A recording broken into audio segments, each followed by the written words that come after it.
Hi and welcome to my channel. I'm hoping to show over the next 12 months that it's possible to transition from an obese 40-something-year-old man into an ultra endurance athlete that is powered solely by plants.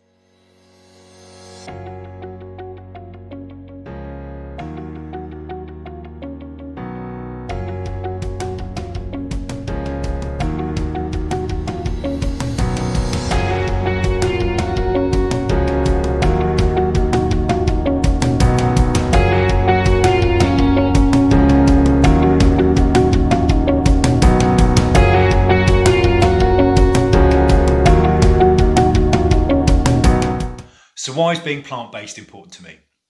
There are three factors that really impacted on my dietary decisions. And the first one is, rather selfishly, my health. So I would like to live a long and healthy life.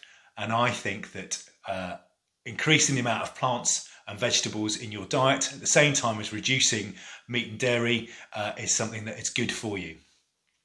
Second of all, the point of the channel is ultra endurance athlete. I need to make sure that I am training as hard as I can and I'm fueling that training sufficiently, as well as when I'm competing, that I'm performing optimally. And I believe that a plant-based diet can do that for me. It's clear now what we as consumers eat and purchase has a significant impact on the climate and wider environmental issues. We've always known that the presence of fruit and vegetables in our diets are really important, and actually increasing the amount of plant material is really good for you. But I was one of these people that subscribed to the theory that you can't be healthy and not eat animal protein. My wife is a vegetarian and has been all the time that I've known her, the last 20 years, and I have ridiculed her probably on a daily basis on her dietary choices. But slowly and gradually, the plant-based theories moved from the margins and into the mainstream. And I read a book by a guy called Rich Roll, who is an endurance athlete who happens to follow a plant-based diet, and he advocates it very strongly. And I watched some documentaries, one being Cowspiracy, and the second being Forks Over Knives. So I thought, swallow your pride, apologise to your wife and give it a go for a little while. So a few years ago, I did Veganuary. So I did 1 month with no meat or dairy. And at the time I was training for a marathon. And pretty quickly, I noticed that I was sleeping better. I was feeling better. I have really mild asthma, and that was better. I was taking less of my medication, and my running times, let's be frank, I'm not a world beater, were getting better. I was getting faster, from very, very slow just to slow. All changes in behaviour, if they're not sustained over a significant period of time, they tend to slip a little. And meat and dairy started to creep back into my diet. And all those benefits that I'd observed seemed to reverse quite quickly. So I thought, there's only one thing for it. I'm going to have to do this for the long term. So for the last 2.5 years, I've followed a roughly plant-based diet. I'm not perfect by any stretch of the imagination, and I don't aspire to be. There have been a number of slip-ups on the way, and they generally involved takeaway pizza and or chocolate. So it's not about being perfect. So following a plant-based diet, so just taking meat and dairy out of your diet doesn't necessarily mean that you're going to be any healthier.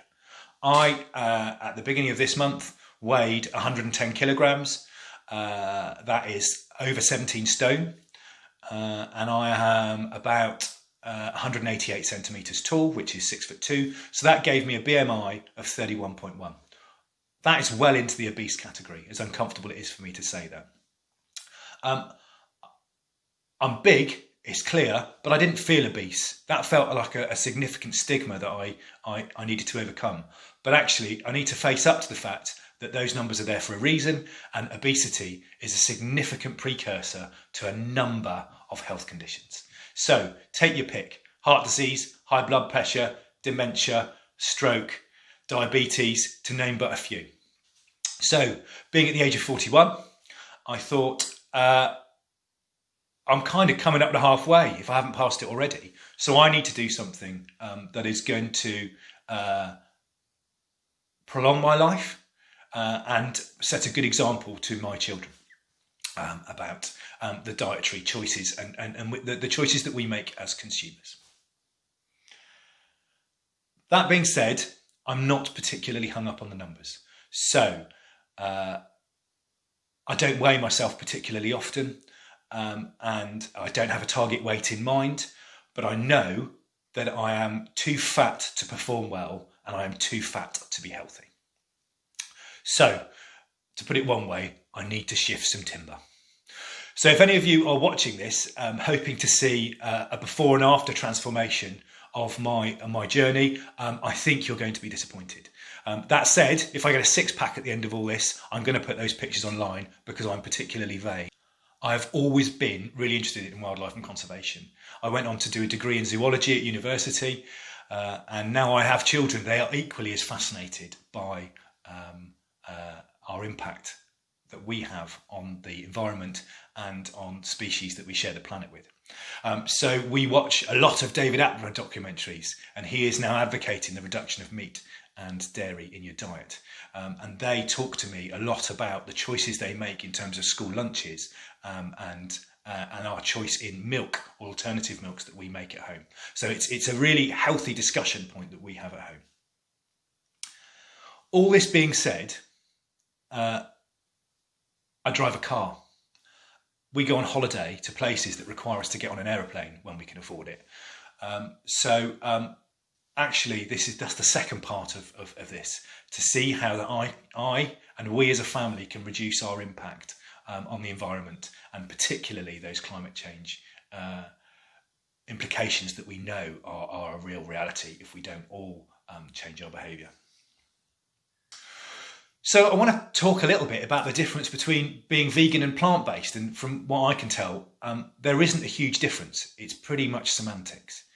However, veganism was a movement that was born out of the desire not to exploit animals. And an entirely admirable movement, and I have huge respect for people that make decisions about what they're going to eat or not eat on the basis that they don't want another animal to suffer. But that wasn't my primary motivation. Don't get me wrong, I'm not for the suffering of animals. However, I grew up in an agricultural community where we raised animals that we subsequently ate. And I felt really comfortable doing that. That wasn't a problem for me. So the term plant-based just sits a little bit more comfortably with me. However, if I'm explaining it to people and they don't know what plant-based means, I'll just say I'm a vegan. So no great shakes for me. My intention through this video and subsequent videos is not to lecture or patronise people. I don't think you get anywhere telling people that they're wrong when they're making bad decisions. So hopefully, if people see that I, as a distinctly average, obese man, can do well on a plant-based diet, it might empower and inspire other people to give it a go. Again, it's not about being perfect. It's not about eradicating meat and dairy from your diet. It might just be one day a week. It might be one meal a week. It might be when you go to a restaurant, you pick the vegan option rather than the steak. So just those small changes in behaviour initially will lead on to greater changes. So don't beat yourself up about some of the choices you make at the moment. But if what I'm doing inspires you, then just give it a go. So that's the plant-based bit kind of covered off. What about the ultra-endurance athlete? Well, I have always been pretty sporty. I've played a lot of rugby throughout my life, and as I became too old for rugby, I took up running. As I alluded to earlier, I am not fast, but I really enjoy the distance running. And I get a lot of pleasure out of being outside. And I think for my physical and mental health, it's really, really important that I do an activity that allows me to get out in the open air. But I thought I'd test my theory that a plant-based diet can provide better sporting performance with perhaps something a little bit more ambitious than a marathon or an ultra marathon or even an Ironman. So I have decided, as they say, to go big or go home, and I am this year going to row the Atlantic. You'll be pleased to hear, not on my own. I'm doing it with 3 friends, and in December this year, 2021, we will be setting off from the Canary Islands and rowing, hopefully, 3,000 nautical miles to Antigua and arriving there early in 2022, all being well. So this is an annual race that takes place. It's called the Talisker Whisky Atlantic Challenge. And a number of boats. I think there's about 30 boats doing it the year that we're doing it. And to put it in perspective, more people climb Everest every year than have ever rowed across the Atlantic. So it is unsupported. It requires us to carry all our own food, to make our own water, and we'll be rowing 24 hours a day, 2 hours on, 2 hours off, from the point we leave until the point we arrive. And the objective obviously is to make those 2 points as close as possible in terms of time. We'll have to contend with 20-foot waves, blisters on our hands, obviously sleep deprivation because we'll only be off the oars for 2 hours at a time. So I thought this was a really good way to test myself physically, mentally, and my theory that a plant-based diet is the best way to achieve a sporting performance.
So, if anything I've said about this ridiculous journey and challenge has interested you, please give me a follow, please give the video a like, and I promise that I will upload regular videos, at least one a week, where I'll detail diet, training and preparation for this monumental challenge. Thanks very much for watching the video.